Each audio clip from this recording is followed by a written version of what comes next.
Hello, thank you very much for your subscriptions, for your support. Welcome to our today's talk show.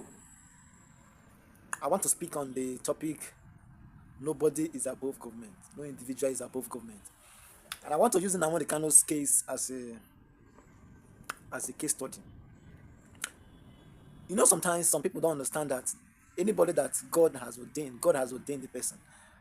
You see, something that is happening, I think, if I may not be wrong, I'm not wrong if I say that genuinely Nnamdi Kanu has made him more popular than he was.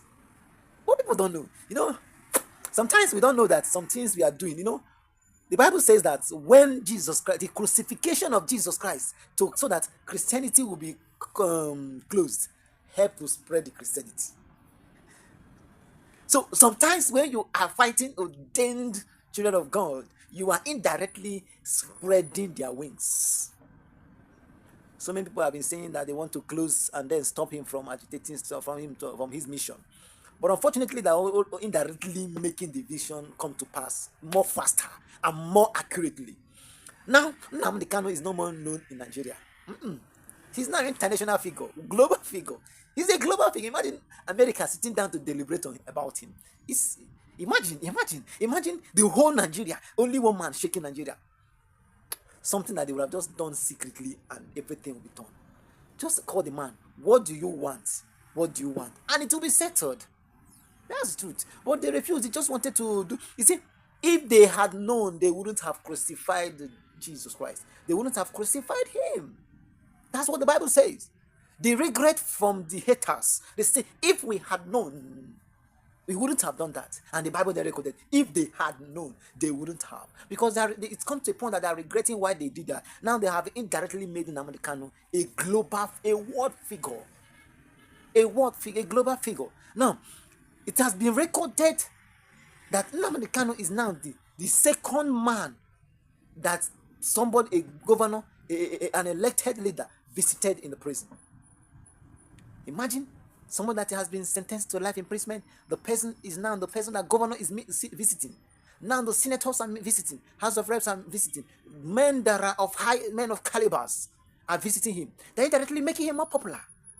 Now, even the prisoners, some people that have been in prison for over 10, 20 years, now they have seen him and they have celebrated him. And that has given the opportunity for them to meet and see what is going on in the world and in Nigeria.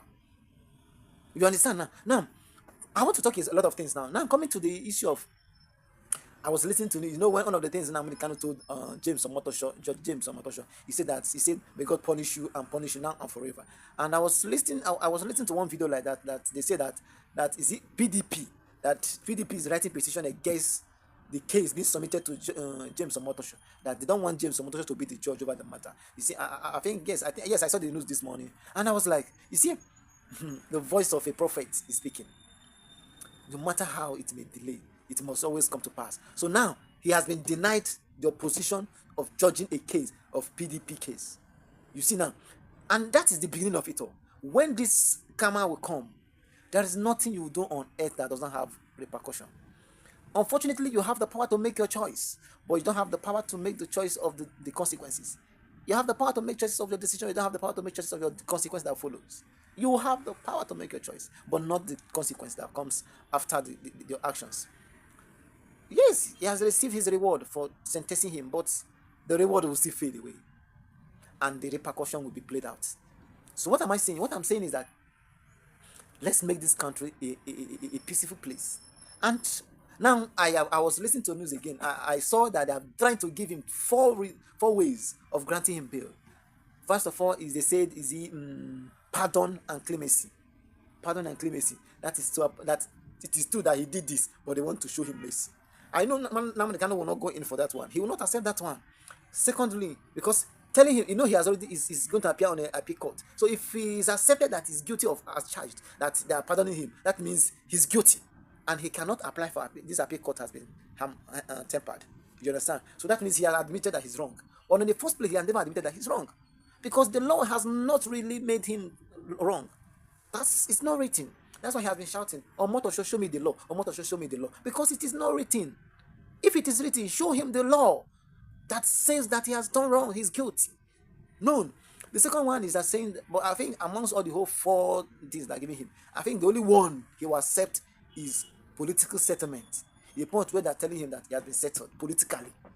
Because if he accepts pardon and clemency, that means tomorrow it might be used against him. Yes.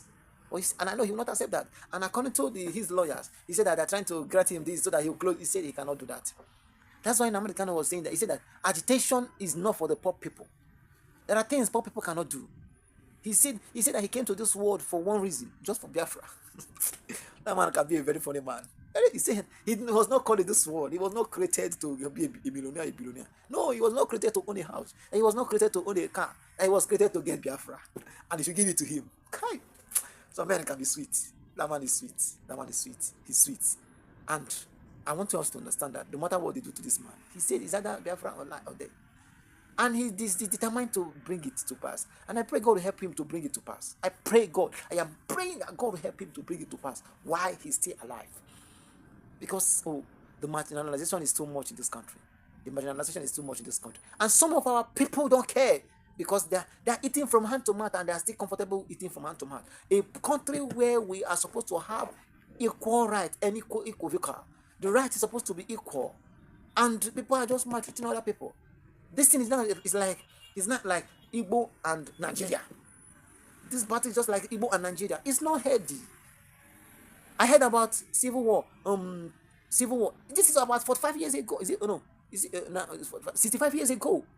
And it's so how if we allow the war to happen again, please, I'm begging, let there be no war, please. No. It's not right. And some of our leaders are keeping quiet. I thank God that Charles Soludo now, he has woken up from sleep. And Governor Alex Oti, he has started the move. And according to him, he said that some other people are working secretly. So let's join hands together. Remember in my video that I made, I said, if you keep quiet when they are maltreating your people, it will not take time when they will start maltreating you too. That is the funny of it. Once they see,